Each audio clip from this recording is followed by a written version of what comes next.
gente, tudo bem com vocês? Meu nome é Pamela Rocha, eu tenho 19 anos, sou estudante de medicina da UFG e hoje eu estou aqui para dar continuidade ao nosso curso de redação. Hoje nós iremos falar da competência 5, o que ela cobra, o que deve ser colocado nela, como deixar a proposta plausível, a proposta coerente, o que você precisa fazer para poder garantir os seus 200 pontos na competência, como fazer o seu parágrafo de conclusão, como deixar o detalhamento explícito, os cuidados com as agentes e as ações e como relacioná-lo para ter um bom projeto de texto, mais algumas coisinhas que nós iremos falando aqui ao decorrer do vídeo.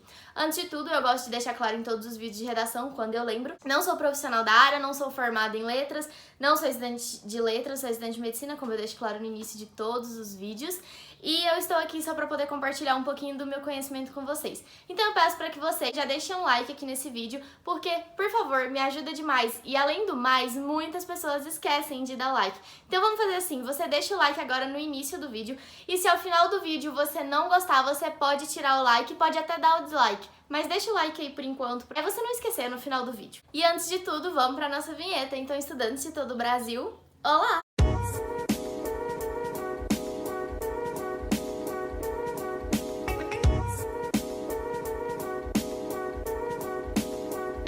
Vamos começar por o que a competência 5 cobra. Eu vou ler aqui pra vocês. Elaborar proposta de intervenção para o problema abordado resumidamente.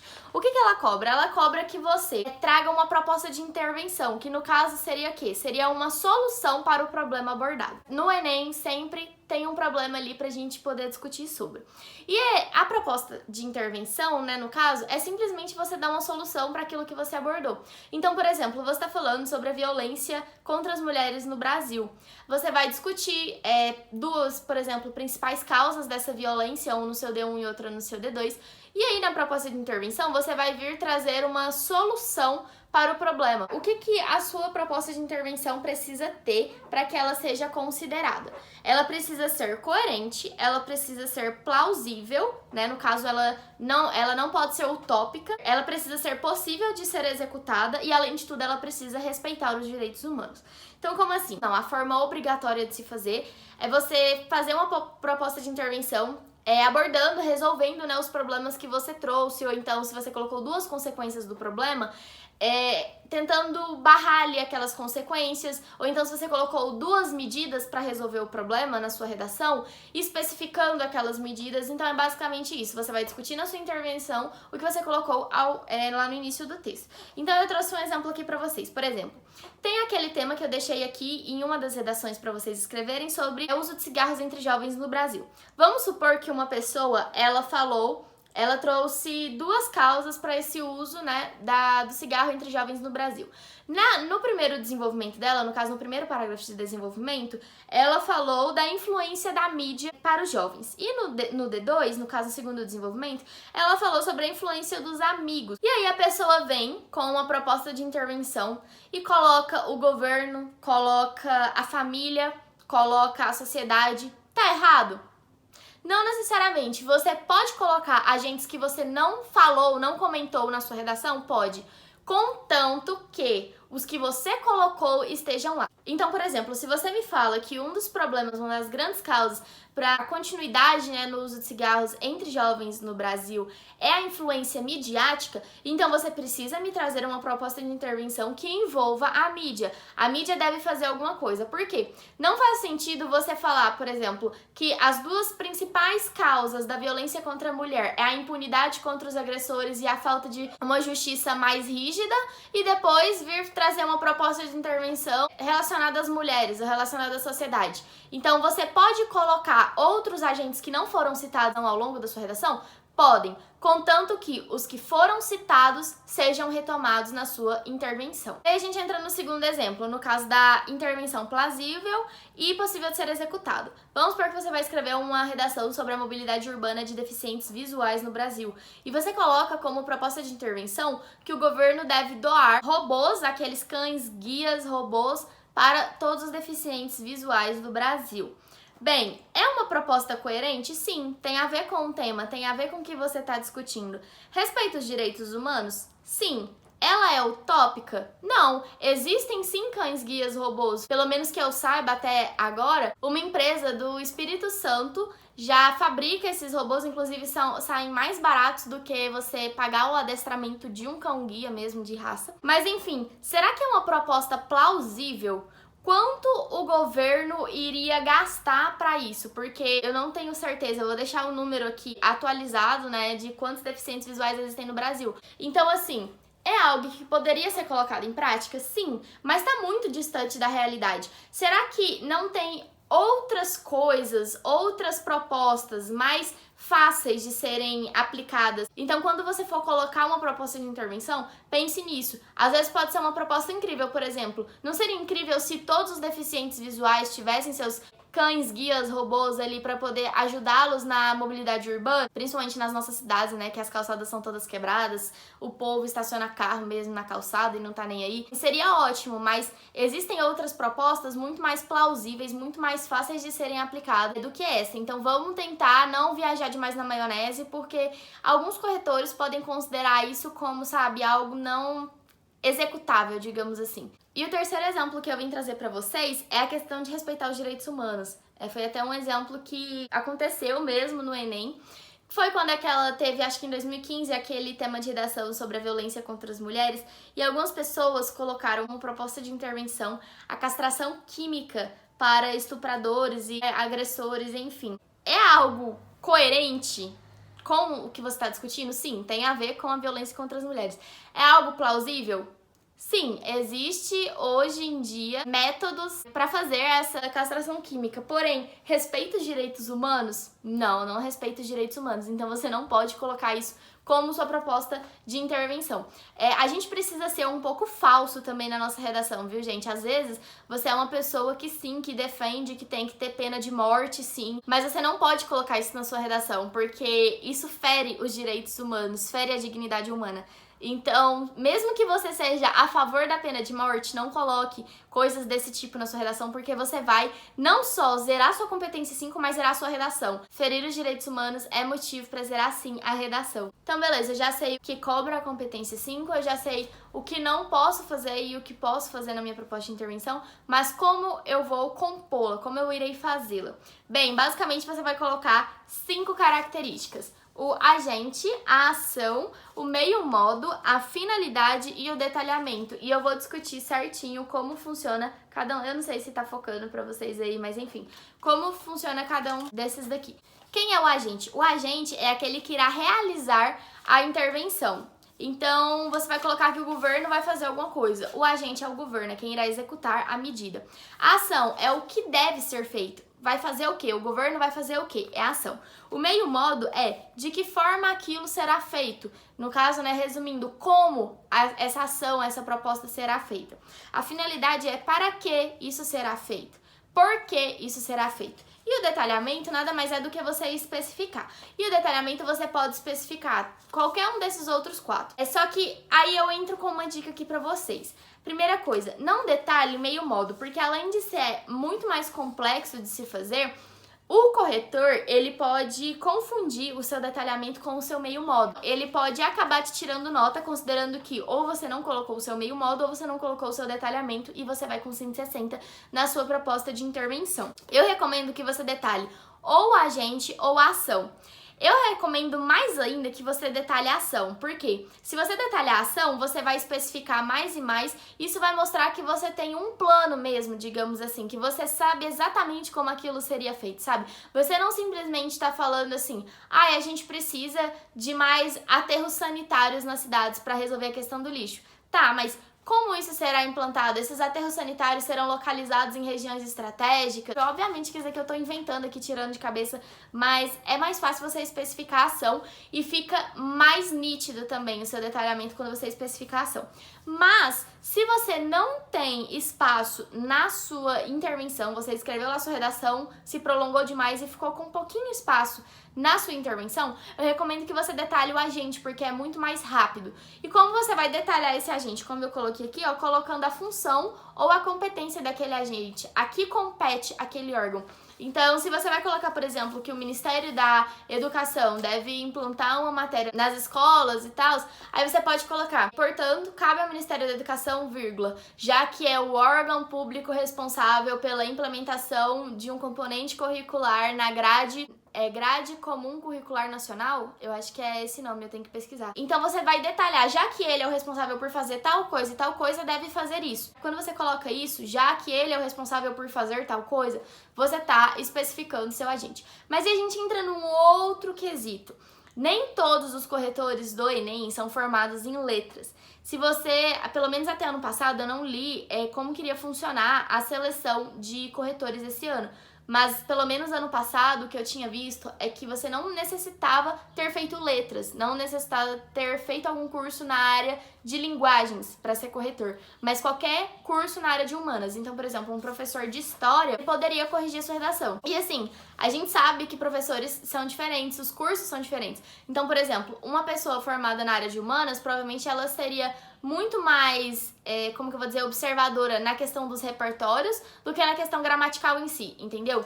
E aí, o que eu quero dizer com isso? Que muitas vezes eles são instruídos, lá tem o curso, né, para preparar os corretores e tal, mas muitas vezes os corretores, eles não consideram muito esse detalhamento do agente, ele considera que você simplesmente tá ali escrevendo alguma coisa.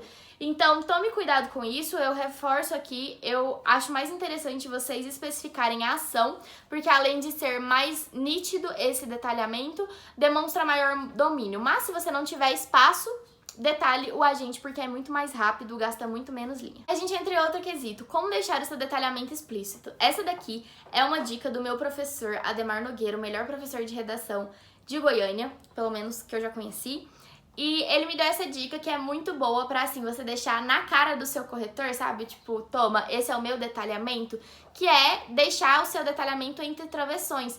Porque às vezes, né, principalmente pra quem gosta de fazer uma proposta só, colocar uma proposta só na redação, acaba ficando um período muito longo, e aí você coloca vírgulas ali, às vezes no meio modo, na finalidade, e vai intercalando um monte de oração, vai ficando confuso. Então, pro corretor não ficar ali perdido o que é detalhamento, o que é meio modo, porque às vezes se confunde sim, ou o que é só a ação mesmo, coloque o seu detalhamento entre travessões, porque isso marca mesmo, deixa mais explícito o seu detalhamento. E eu sei que eu não tenho muita propriedade pra falar sobre a competência 5, porque foi a única competência que eu não fechei ano passado, mas que eu sinto muita raiva disso. E eu não sei exatamente o que eu errei, porque na verdade todos os meus corretores me deram 200 na competência 5, mas enfim, essas dicas que eu estou dando pra vocês, tá? São dicas que os meus professores anteriores e os meus corretores me davam. Então, apesar de eu não ter fechado a competência 5 ano passado, eu ter tirado 180, um corretor me deu 160, um corretor me deu 200. Eu estou passando aqui o que eu aprendi. Então, se tiver alguma coisinha errada aí que vocês, ou tiver alguma coisa que vocês quiserem perguntar, pode deixar aqui nos comentários que eu respondo, eu pesquiso, eu vou atrás. Eu ainda tenho contato com os meus professores, então pode deixar aí nos comentários, tá, gente? Outra coisa, como fazer o parágrafo de conclusão? O parágrafo de conclusão em si, ele não entra na competência 5, tem gente que acha que sim. Ele entra mais na competência 3, na questão do projeto de texto, do que na competência 5. A competência 5 é o seguinte, você colocou os 5 elementos, os 5 elementos são válidos, beleza, 200 na competência 5. Se eles são bons ou não, se eles estão relacionados ao tema ou não, se você fez uma boa retomada de tese na sua conclusão ou não, se você finalizou bem a sua redação ou não, tudo isso entra na questão do projeto de texto. Competência 5 cobra apenas que você coloque os 5 elementos lá e que eles sejam válidos. Mas só fazendo um resumo aqui, a forma que eu gosto de fazer meu parágrafo de conclusão é: primeiro período, retomar a tese e retomar os meus 2 núcleos de argumentação que eu coloquei lá na minha introdução. Segundo parágrafo, né, o terceiro parágrafo ali, o desenvolvimento da conclusão, eu colocar as minhas propostas de intervenção. E o último período, no caso a conclusão da minha conclusão, é finalizar o meu texto inteiro, dando uma finalidade geral para tudo que eu escrevi naquela redação e retomando também o repertório que eu coloquei lá na introdução para poder fechar a minha redação como se fosse um círculo. Da mesma forma que eu iniciei com um repertório, eu finalizo com um repertório também. E outra coisa que eu anotei aqui para falar com vocês é cuidado com os agentes e as ações. Eu não vou me adentrar muito aqui porque o próximo vídeo será sobre isso. Eu irei trazer um vídeo só falando sobre agentes, né, diferentes, para vocês pararem de colocar a mídia, a família, a sociedade, o governo, o Ministério da Educação, sabe? Colocar outros agentes diferentes, a OAB, algumas secretarias, a corregedoria, sabe? Colocar agentes diferentes para você impressionar o seu corretor, dar aquele brilhinho nos olhos dele. E além de tudo, eu irei fazer um basicão também, um pouquinho de política, de economia, de como funcionam as coisas no Brasil, porque eu vejo muita gente errando, colocando às vezes que um órgão, por exemplo, o Ministério da Educação deve fazer alguma coisa que não compete a ele fazer. Por exemplo, eu já vi gente colocando, a Polícia Federal deve fiscalizar os estabelecimentos, que não sei o que lá, mas não é a Polícia Federal que fiscaliza, é o Ministério Público. Então eu vejo que muitas pessoas têm dificuldade, sabe, de entender um pouco da política e da economia, principalmente do Brasil. Então, muitas vezes as pessoas colocam assim, como que essa implementação vai ser feita? Com uma redistribuição da verba pública, beleza. Mas quem vai fazer essa redistribuição de verba? É o governo federal? É a Receita Federal? É o Ministério da Fazenda? Sabe, muita gente não sabe quem arrecada os nossos impostos, quem decide o que irá fazer com cada imposto desse, quem decide tantos por cento vai para educação, tantos por cento vai para saúde, tantos por cento vai para segurança, quem que pode pegar esse dinheiro e efetivamente fazer. Outra coisa também, muitos alunos perguntam, Pamela, eu posso colocar o governo como agente? Pode, mas o governo ele é muito geral, então especifica, coloca, vai ser o governo federal, o governo estadual ou o governo municipal? Vai ser a esfera legislativa, a esfera executiva, a esfera judiciária, porque existem diferenças. Então eu vou trazer um apanhado de tudo isso aqui para poder vocês não errarem na competência 5, porque sim, se você colocar um agente, colocar uma ação, mas aquela ação não for competência daquele agente, mesmo que ela esteja lá na sua intervenção, o corretor não considera a sua ação e você tira 160 na sua competência 5. Inclusive, já aconteceu isso comigo, vou até mostrar alguns exemplos aqui pra vocês, que eu corrigi redações assim de alunos que, apesar de ter colocado tudo, agente, ação, detalhamento, meio modo, finalidade, nem o meio modo nem a finalidade estavam coerentes com o agente. Então acabou que a pessoa, mesmo colocando 5 elementos, ela saiu com 120 e perdeu 80 pontos. Então podem ficar tranquilos que eu vou fazer um vídeo específico só sobre isso, que será postado domingo que vem aqui no canal também. E a última coisa que eu quero falar pra vocês é a questão do projeto de texto. A sua proposta de intervenção, como eu disse lá em cima sobre a coerência, ela deve estar relacionada com o que foi escrito. Então, como eu disse, você não vai colocar um problema e colocar uma causa do problema social e uma causa do problema familiar e depois vir e tacar a mídia, que não tem nada a ver. A mídia pode ajudar? Pode, mas os principais que você colocou são quais? Você vai trazer eles na sua proposta de intervenção. Eu trouxe alguns exemplos de redação para mostrar para vocês, olha, o que eu estava falando. Por exemplo, essa redação aqui, ó. Nesse sentido, o governo deve, por intermédio do Ministério da Saúde, criar campanhas itinerantes pelo Brasil. O erro aqui é que a pessoa colocou como meio modo o Ministério da Saúde, mas o Ministério da Saúde, ele não é um meio. O meio é de que forma aquela ação será feita. Então a pessoa colocou que deve criar campanhas. De que forma essas campanhas serão feitas? Serão financiadas, né, custeadas por verba pública ou então por empresas privadas? Quem irá ceder o espaço para que isso seja feito, sabe? Então, aqui no caso, o Ministério da Saúde, ele é o agente, ele não é o meio modo. Então a pessoa, apesar de colocar por intermédio do Ministério da Saúde, não conta como meio modo porque o Ministério da Saúde não é meio modo. Outro exemplo que eu trouxe aqui pra vocês é essa redação aqui, ó. Em conclusão, é preciso que se tomem estratégias para solucionar o impasse. Sendo assim, o Ministério da Educação, por meio de escolas e universidades, deve criar um projeto socioeducativo com oficinas e palestras e continua falando. Qual que é o erro aqui? Por meio de escolas e universidades. As escolas e as universidades, elas não são meio modo também. O meio modo é de que forma aquela ação será feita. Coronavirus! Coronavirus! As universidades e as escolas, elas podem ceder o espaço delas, mas isso não é como aquela ação será feita. Entendeu que existe uma diferença? Aqui eu trouxe um exemplo de uma redação minha, olha, que foi uma redação nota 1000, pra mostrar que mesmo com um espacinho bem pequeno, que no caso aqui eu fiz em 5 linhas, você consegue sim fazer uma proposta boa. Aqui o tema era cidades inteligentes, a reconstrução do espaço urbano pela tecnologia e pelo cidadão. Era um tema um pouco complexo, mas aí eu discuti que essas cidades inteligentes, primeiramente, para elas serem, né, executadas, né, para elas serem desenvolvidas, precisaria de um investimento científico, de um investimento na ciência, porque só a ciência traz tecnologias para isso.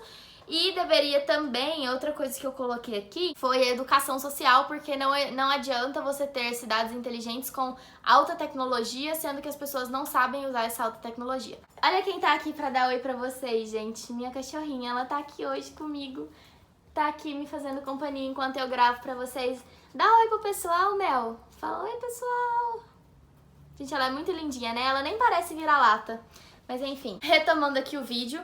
Enfim, e aí eu coloquei essas duas coisas, né, na minha redação. E aí eu vim com a proposta de intervenção assim. Diante do exposto, fica claro, né, conector, modelizador, que a reconstrução do espaço urbano será possível com subterfúgios que garantam um avanço na ciência e promovam a educação social. Retomei o meu tema, né, minha tese, e retomei os meus dois núcleos, educação social e avanço na ciência.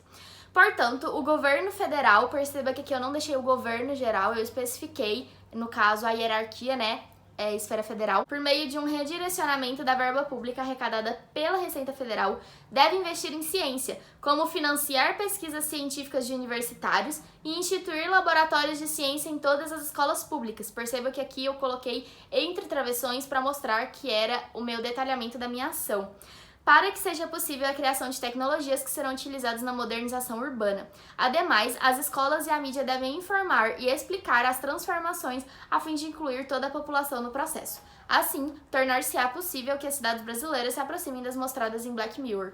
No caso, eu coloquei Black Mirror aqui porque na minha introdução eu iniciei com Black Mirror falando sobre um episódio lá em que eles mostram cidades inteligentes, enfim. Então, tá vendo que com poucos passos dá pra fazer, sim, uma boa proposta que contemple os 5 elementos válidos e de uma forma bem sucinta, bem direta, tentando ser mais objetivo, mais claro e mais original possível. E a última coisa que eu queria comentar aqui antes de acabar o vídeo tem gente que não gosta de fazer como eu gosto de fazer o seguinte, eu gosto de fazer 2 propostas de intervenção. Como eu já disse na questão do projeto de texto, se você não assistiu esse vídeo de projeto de texto, assista, eu vou deixar recomendado aqui. Se você for colocar 2 propostas de intervenção, obrigatoriamente por uma questão de hierarquia, a proposta completa deve vir antes e a proposta incompleta deve vir depois. Lembrando que a proposta completa deve estar relacionada com o que você discutiu no seu D1, que veio primeiro na sua redação. E a sua proposta incompleta, que veio depois, deve discutir o que veio depois também na sua argumentação, ou seja, o que veio no seu D2 da sua redação. Lembre-se disso para você garantir também seus 200 pontos no projeto de texto. Mas tem gente que gosta de fazer apenas uma única proposta de intervenção. Tem problema? Não. Mas lembre-se que, se você colocar uma proposta só, além dela precisar ser completa, né, abordar os 5 elementos válidos, ela precisa também abordar, resolver os 2 elementos de argumentação que você trouxe na sua redação. Então, se você colocou um problema no seu D1 falando da sociedade e no D2 falando da família, você vai trazer uma proposta só, essa proposta só deve envolver tanto a família quanto a sociedade de alguma forma. Então, lembre-se disso porque tem a questão do projeto de texto. Se você não fizer isso que eu falei, abordar os seus 2 núcleos de argumentação, você pode sim tirar 200 pontos na competência 5, mas aí você vai perder nota na sua competência 3, tá bom? Era isso que eu queria ter falado pra vocês. Se você não deixou o like lá no início do vídeo, deixe agora. Se você não gostou do vídeo e tinha deixado o like lá, pode deixar o dislike também. Mas eu espero que vocês tenham gostado. Qualquer dúvida é só deixar aqui nos comentários. Um beijo e tchau!